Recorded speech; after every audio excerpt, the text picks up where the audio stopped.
स्वाध्याय प्रवचने च दमश्च स्वाध्याय प्रवचने च समश्च स्वाध्याय प्रवचने च अग्नयश्च स्वाध्याय प्रवचने च अग्निहोत्रं च स्वाध्याय प्रवचने च अतिथयश्च स्वाध्याय प्रवचने च मानुषं च स्वाध्याय प्रवचने च प्रजा च स्वाध्याय प्रवचने च प्रजनश्च स्वाध्याय प्रवचने च प्रजातिश्च स्वाध्याय प्रवचने च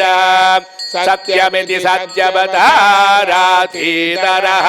तप इति तपो नित्यं पौरुषेष्टिः स्वाध्याय प्रवचने एवेति नाको मोद्गल्यः तद्धितभस्तद्धितमः अहं वृक्षः सरेरिव केते पृष्ठं गिरेरिव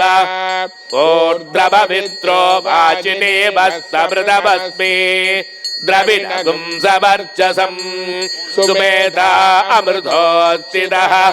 इति त्रिसङ्गोर्वेदानुवचनं वेदमनोचाचार्यों देवातिरमनुसाष्टि सत्यं वद धर्मं चरा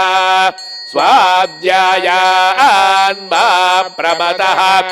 आचार्याय प्रियं धनमागृत्य प्रजादन्त्वं मां व्यवसेष्यि सत्यां न प्रमदितव्यं धर्मान् न प्रमदितव्यं कुशलान् न प्रमदितव्यं भूत्यै न प्रमदितव्यं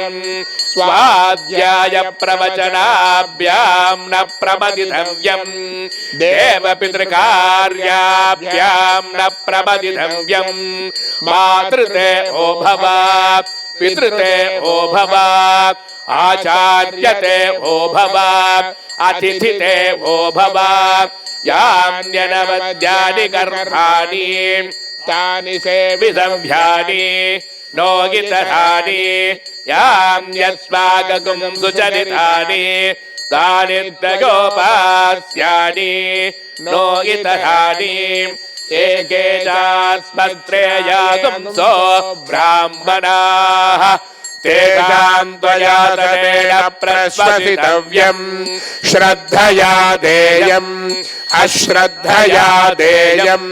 श्रिया देयम् ह्रिया देयम् भिया देयम् संविदा देयम् अथ यदि ते कर्म विचिकित्सा वा वृत्त विचिकित्सा वा स्यात्